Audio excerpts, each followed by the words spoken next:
Eminences, excellencies, fellow academicians, distinguished participants, ladies and gentlemen.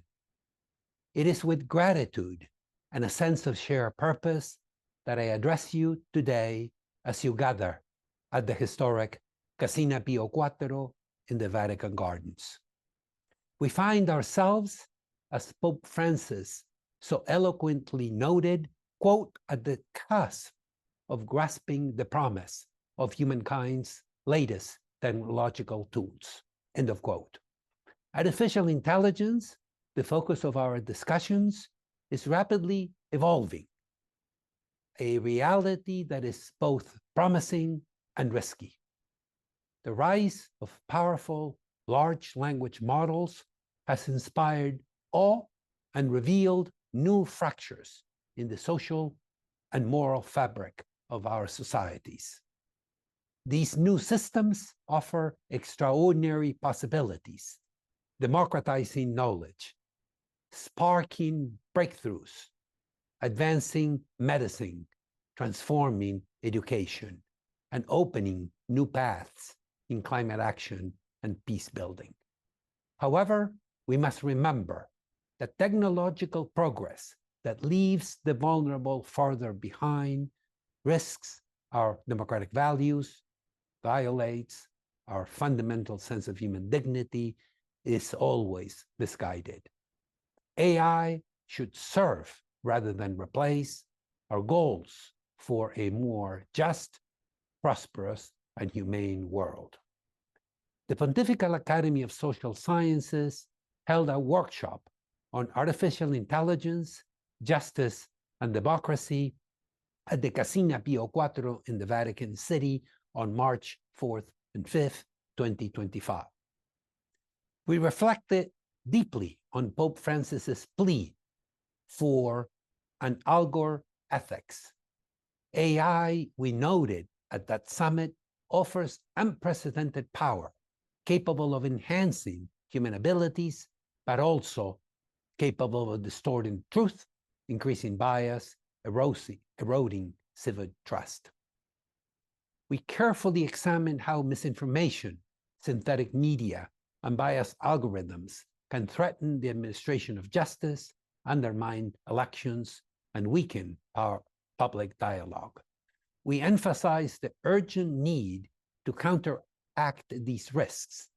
Our guiding principle must always be the protection of human dignity, placing persons, not algorithms, at the center of technological development. At the March 2025 summit, we jointly stated that AI is not destiny, it is design. To paraphrase Gabriel Garcia Marquez, it is not the chronicle of an outcome foretold. Embedded in every line of code is a choice about whom the technology will serve, whose voices will be heard, and whose interests will be enhanced. The consensus statement we share at that meeting is clear. We must insist upon 5 fundamental principles. These are human dignity, fairness and equity, transparency and accountability, robust human oversight, and inclusivity of access. These principles are not abstractions. They are the very ethical foundation essential for a democratic society in a digital age. We must prioritize equity. Algorithmic bias, left unchecked, will only perpetuate past injustices in the systems of tomorrow, in courtrooms, hospitals, boardrooms, and across our economies. We must strive for transparency so that the logic of AI can be scrutinized and errors corrected. Education is central to this agenda. As educators and stewards of knowledge, we must cultivate a generation capable of critical engagement with AI's promises and perils, a generation empowered to demand ethical governance and steer innovation toward the common good. In cities like Boston, where the world's youth converge, we see every day how pressing and urgent it is to prepare all strata of society to thrive in a world where AI is omnipresent. The Church's affirmation of human ecology must now inspire a new covenant, one in which technology benefits everyone, especially the most vulnerable. The rewards of AI are shared fairly, and our shared home, our fragile planet, is protected for future generations. There is no turning back. As the March 2025 past statement notes, quote, once technology is developed, it does not retreat, end of quote. But we are not powerless before it. Our task is urgent: to build strong regulatory frameworks, promote interdisciplinary collaboration, foster international connectivity, and above all, establish ethical guardrails that will guide the power of AI toward meaningful and lasting progress. Let me conclude with a spirit of collaboration and hope.